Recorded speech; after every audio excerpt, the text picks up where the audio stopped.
الله الرحمن الرحيم الحمد لله رب العالمين الرحمن الرحيم مالك يوم الدين إياك نعبد وإياك نستعين اهدنا الصراط المستقيم صراط الذين أنعمت عليهم غير المغضوب عليهم ولا الضالين. Again, we are indebted to God for giving us this opportunity and this huge blessing that is bestowed upon us. And our test is not over yet, and so we are here to get closer to our Creator and become a better servant of God, hopefully. And so that should be our ultimate goal. And thank God for everything that He is providing for us. And the best thing that He has provided us is the guidance that He has given us. And inshallah, He will continue to guide us. And we should be eternally indebted and grateful to Him for having this beautiful gift from Him, which is absolutely priceless. There is nothing that we can substitute it with. Guidance is the best thing that God can grant some people, and so this is a huge blessing for us. Again, gratefulness and appreciativeness, God-like quality, and we should strive in His cause and be grateful to Him, and so that's the way that we can actually become a better servant of God, inshallah. So today, what I wanted to discuss with you is I want to go to 39 verse 7.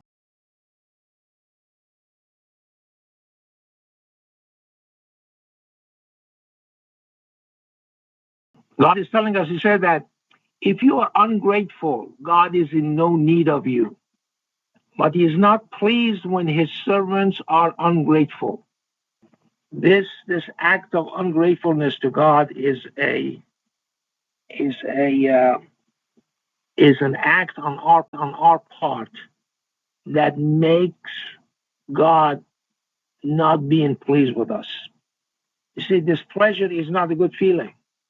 Okay, if you're not content with something, something is bothering you, you are not in a state of contentment, fulfillment. This is bothering God. Let's put it that way. This is God who has provided everything for everybody. Okay, and then we turn around and God is watching us. So He sees our thoughts, exactly what we are doing. So I'm just going to read on. This is, however, when you are grateful, He is pleased with you. No one carries the sin of another. Finally, to your Lord is your return, and He will inform you of everything you have done. Surely He fully knows the innermost thoughts. Surely He fully knows the innermost thoughts.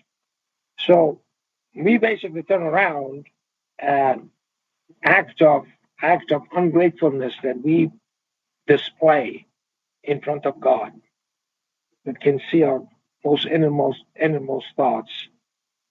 It's something that is pleasure. This is how you can torment God. So this is a huge task upon us. And I keep saying this, that God is grateful to you. God is telling us to be grateful to me and your parents. So what does that mean? That means that we have to be grateful for whatever they have done for us. Okay? There's a commandment from God. I'm not saying this. This is this act of gratefulness. God is grateful. Can you imagine that God is grateful? And then we turn around and do exactly the opposite. We're not grateful to Him. The opposite. We're not grateful to Him for what He has provided for us. And He provides for us right now as we speak. Do you think that the fact that you're sitting here and you're breathing and you're seeing things is something to be taken for granted? That's supposed to be like this? But that's how we think. That these are supposed to work the way they work. A lot of people who can't hear, a lot of people who can't smell, taste, Okay, the mere fact that you put some food in your mouth and you actually have that sensation of pleasure, food. We've taken that for granted. The fact that you're chewing a food and you're not biting your tongue. Can you imagine that? Can you imagine the type of programming, if you will, that has gone into that system, which is your tongue and your teeth, and your lips and inside your mouth. And your tongue actually moves the food around for you to chew it. And then at the nick of time, it pulls back. Sometimes you bite your tongue. It's not a good feeling. You know, your teeth are really sharp. You realize, oh my God, my teeth are really sharp. I didn't know that. And sometimes your tongue bleeds or the inside your mouth bleeds or something because you took this for granted that this is going to happen this way, this natural thing that happens. No, it's not. God is the one who did that. The fact that you can actually swallowing solid food,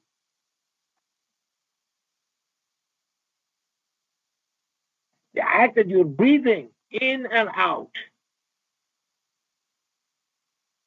and you can take a deep breath. We take that for granted. We think it's supposed to work like this. If you heard of mesothelioma or something, or whatever, I don't know the name of that cancer that you get because of asbestos or something. They can't breathe. Okay? A lot of people died of tuberculosis because they couldn't breathe. You die from pneumonia because you can't breathe, because your lungs are full of fluid. Well, we take all of this for granted and we're not grateful to the source.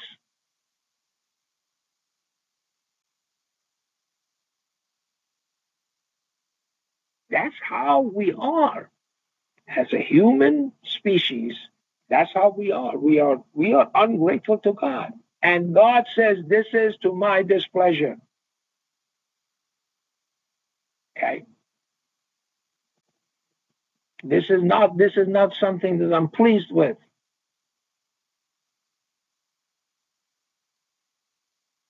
Okay. I'm not pleased with my servants. Can you imagine that? I mean, as I said, you know, you have this thing, this idea that somehow there's no guarantee for that. There is no reason for that to work that way. As soon as those intricate systems that God has created falter due to our own deeds, okay, we're going to fail. Those systems are going to fail, and we are not going to have those abilities that we had before. But as a group of God's creation, we are taking all of this for granted. We are not grateful enough to God. And we basically stab him in the back every chance we get. Remember the guy said, I got this all by my own cleverness? Doesn't matter how rich you are. You could end up poor the next day. Doesn't matter what kind of mansions you have. You could end up homeless the next day. These are not the type of things. That's what Solomon said to God. Okay? That forced me to be grateful to you. That forced me to be grateful to you. That's what we should say according to 46:15. Okay? That forced me to be grateful to you.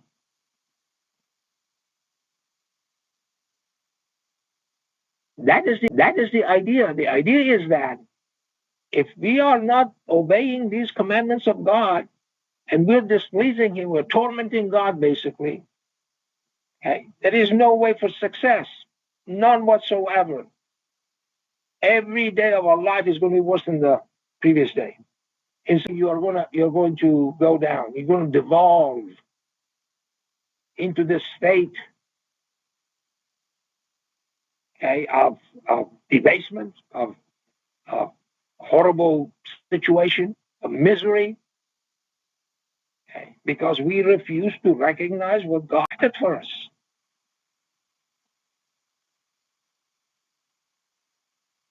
You know, the fact that you put in something in your mouth and it's bitter, okay, again, we take that for granted. If you don't have any taste, you'll eat the bitter stuff. You eat poison without even knowing it. But God has given you that thing, that distinction between the bitter and bitterness and saltiness and good taste. Accordingly, what you do, you can actually recognize those things. And if you have those, God is the one who's provided for us. If we are going through our lives, you see, being uninformed about these things, and when we read these verses in the Bible, we are in a state of denial all the time. That somehow these things are supposed to work this way. No, it's not. Okay? The mere fact that you have these things that God has provided for you is not by accident, it's a blessing from God. Remember the guys who were going to go and pick their fruits and get their harvest? They were so sure. Okay? Don't let any needy person near you today. That's what they were thinking about. And when they got there, okay, because God is the one who provided that for them. But they didn't recognize that. They did not glorify God for giving them that ability and that provision that He had provided for them. When God says these things, if we go opposing the Word of God, okay, the consequences are grave. Okay, when you're displeased with something, when you're not happy with something, what's the opposite of happiness? Sadness, frustration. When we are happy with something, we are happy. We feel good. Happiness, you feel good. When you're sad, you don't feel good because sadness is not a good state. This pleasure that God has with us, we have to be at His pleasure. We have to serve at His pleasure. We have to act at His pleasure. We have to serve Him at His pleasure. We have to do things that pleases God. A lot of people say, well, you know, this says this and this and this and this. Okay. And I always say, okay, which one is the one that makes God happier? And if you say this, you answer your question. The other one's irrelevant. In the case of divorce, okay, he says if you reconcile, God is forgiving or merciful. If you don't, God is understanding. So which one is more pleasing to God? To stay with your family, do not break it up. Okay? We think we are going to do better if we do that. We can't. Doesn't work that way. That's why he says bring 2 eyewitnesses when you get a divorce. Not when you get married. And erroneously in a marriage ceremony, say in front of all these witnesses. God doesn't require for witnesses. We do things that makes God happier. We don't want to displease Him. We don't want to displease Him by stabbing Him in the back every chance we get. All of the stuff that is provided for us. And when you look at your own life, 10 years ago it was like and when you look at your own life, 10 years ago it was like it was yesterday. Some people they say, well, why doesn't this guy get it right now? We're in a hurry. God has His own plan, and we have to go along with it. And His will's already been announced. The people who are working at God's displeasure are going to suffer the consequences of that. They're not going to succeed. The people who are not abiding the direction that God has said are going to suffer the consequences. The consequences are going to be grave. There's not going to be security. There's not going to be happiness. There's not going to be contentment. There's not going to be fulfillment. There's not going to be any pleasure in that kind of life. And then we realize, but by the time we realize, some people don't even realize that, but some people do realize that by the time it's too late. You had chance over and over and over and over again to fix this problem, and you didn't. And God forbid, if we just die during this time that we haven't fixed it yet, and we haven't even recognized that we haven't fixed it, then we are going to be in deep trouble. So that's why we have to strive for. That's why we have to be grateful for God to be pleased with us. Once that happens, nothing can stop it. And that's how we can succeed and have a life full of contentment, fulfillment, and happiness and joy. O contented soul, return to your Lord, pleased and pleasing. Enter along with my servants, and enter my paradise. Their reward at their Lord is gardens of Eden with flowing streams beneath them, wherein they abide forever. God will be pleased with them, and they will be pleased with him. Such is the reward for the one who fears his Lord.